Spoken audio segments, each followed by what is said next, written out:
سلام، مرحبا بكم في قناة رياكت وادمي اللي كنتمنى تعجبكم وكنتمنى تدعموني بالاشتراك واللايك والبارطاج وخليو لي طبعا ارائكم وانتقاداتكم في الكومنتار باش نعرف طبعا بلي كاين شي حد كيسمعني.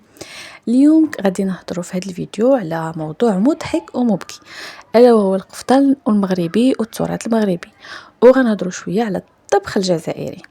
حنا هنا ما كنضحكوا على حتى شي حد، بالحق اللي دار الضحك في راسو ما يلومناش. المهم جبت لكم فيديوهات من الارشيف والارشيف لا يرحم، واللي كيأكدوا فيه بنفسهم على حقيقة القفطان المغربي والاكل المغربي.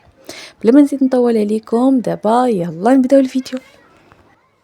اذا هنا قال لك اعراس العالم الاخر. اجي نشوفوا سيدنا هاد العراسيه. عربي عاود نضلق طلع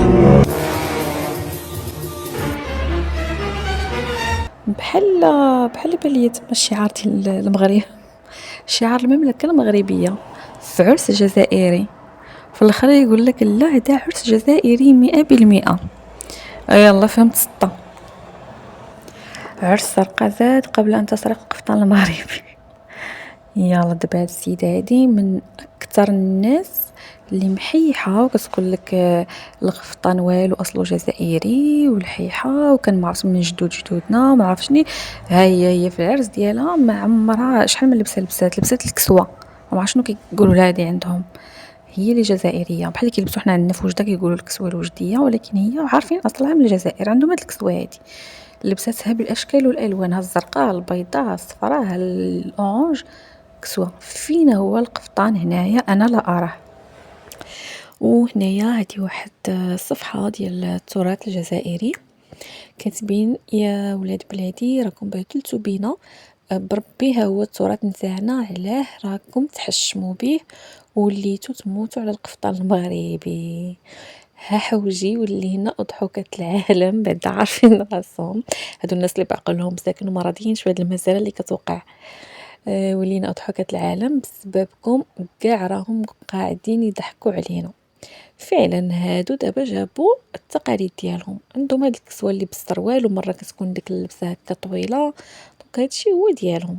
اش بينهم وبين القفطان الله اعلم. وعلاش هادشي عاد بان مؤخرا في السنوات الاخيره، زعما راه العجب. وهنايا قالك دودو ونعودو راس الطيب هكاك ما قطعتو من الداخل اويلي. Une magnifique recette que je vous propose pour l'Aïd el-Kébir. En fait, magnifique pour ceux qui adorent les têtes d'agneau. Une tête d'agneau au four, barrak aïnou, bien marinée, bien parfumée.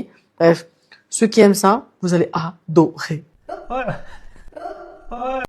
Et on va prendre notre bouzelouf, notre tête d'agneau, qu'on va piquer avec un couteau et bien faire mariner cette tête, notre bouzelouf. On va le mettre à cuire avec هنا كيف ما كتشوفوا سيداتي سادتي كنديروا ليه المودلاج et du thym et un bon bouquet et du thym de coriandre et un bon bouquet de coriandre. يعطيك دقه جايبه ليه الربيع باش يكمل ماكلته. كره الحولي ما فهم والو مسكين، حتى لقى راسو هنايا وحده قبطه الربيع ديالو. لا بعدا بنت الناس ما نساتوش من ربي. شتو ملي كيرجعوا للاصل ديالهم شنو كيوقع، شتو ملي كيبعدوا من الاكل المغربي شنو كيوقع. وهي النتيجه، الاكله ديالنا وجدات. المهم اختي انا بعدا كنشجعك استمري في هذا المنوال، خليك في لي غوسيط الجيريان، بعدي على العالم من الاماكن المغربيه وبصحتكم وراحتكم. خليك اختي اللهم في برق عينو وعافاك حطي العلم الجزائري باش ما نسرقوش ليك، دبري راسك. وهنا ها الحريره ديال خوتنا المغاربه. سي شوربه. لا احنا ندحريها حتى كون نهضروا نيشان واه شوربه قبل سي شوربه. اوف علق مع شوربه. البيوت الجزائريه يعرفوا الحريره. لاني نقول لك وهرن كي تقول وهرن شوربه. سي الحريره سي منا معناه عند خوتنا منا. سي الحريره سي منا معناه عند خوتنا منا. واو علاقه بعق مع بحق. الحمد لله جيراننا باقي فيهم الضو، الحمد لله باقي فيهم الناس اللي فاهمين. التونسي ما عنده شي حاجه اسمها جبر الخواطر. في ليبيا غادي نمشيو نشوفوا طبخ في الجزائر وشنو طبخ لنا ياسمين. الشربات دونك كاين شوربه فريك في الشرق. عندنا فريك شوربه فريك شوربه فريك فوالا. والحريره اللي عاوتاني الحريره. يلا الفيديو اللي قبل من هذا معكم واحد. الحريره اللي ياكلون بزاف الحريره نتاع المغرب عاد. الحريره لي زوريجين تاعها الاصل تاعها اندلسي. سي بوغ سا اللي كاين في الغرب ديال الجزائر وفي المغرب. كاين في المغرب وفي الغرب ديال الجزائر. كيما حبيتي هي كيف مي نو الاصل تاعها الاندلس. لا انتوما ولاد زوينين. كاين بزاف جوستومون دي بلا اللي حنا تاني عندنا يقول لك كي نجي هنا يقول لك نو سي دي بلا ماروكان. هي سي فري سي دي بلا مي دوريجين من الاندلس وكان حنا الغرب ديالنا احتلوه الاندلس دونك حنا تاني عندنا هاد سكي نورمال دونك هو ما علينا كيما البسطيله باغ اكزومبل تاني حنا عندنا بس تيلا نعرف تاع المغرب. والحمد لله. عامل شتيت سكران طايح في الدروج. اكل متسلسل لي بلا شنو كتب اغنيه. يلا صافي تفضل. يشبح صفران مدربل. اسمعني. شكرا ياسمين. غادي نرجعوا للضيف ديالنا ولكن بعد هذا الفصل.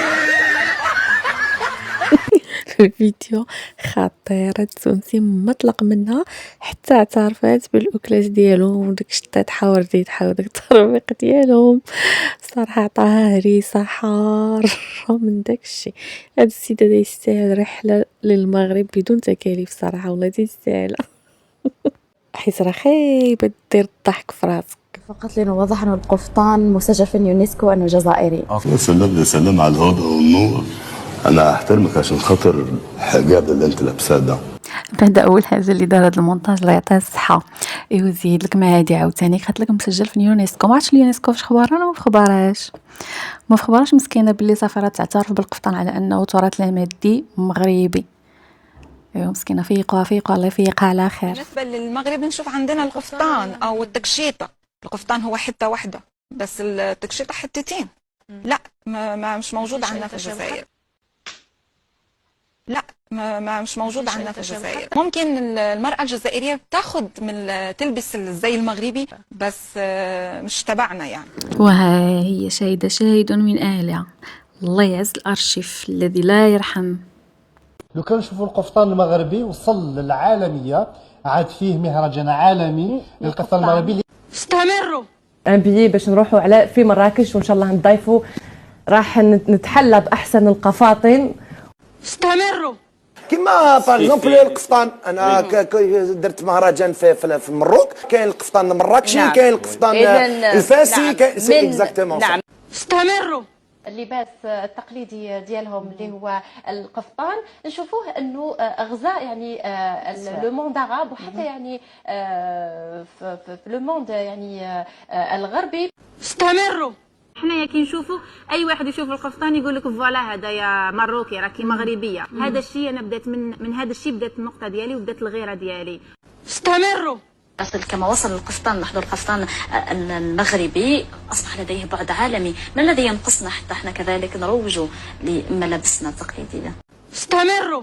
سيدي الكريم يعني علاش حنا فنانات المشهورات نشوفوهم يلبسوا القفطان المغربي؟ علاه ما نشوفوهمش يلبسوا القبيلي تاعنا ولا القسنطيني ولا حتى الكراكو الدزيري؟ علاش؟ استمروا. ربما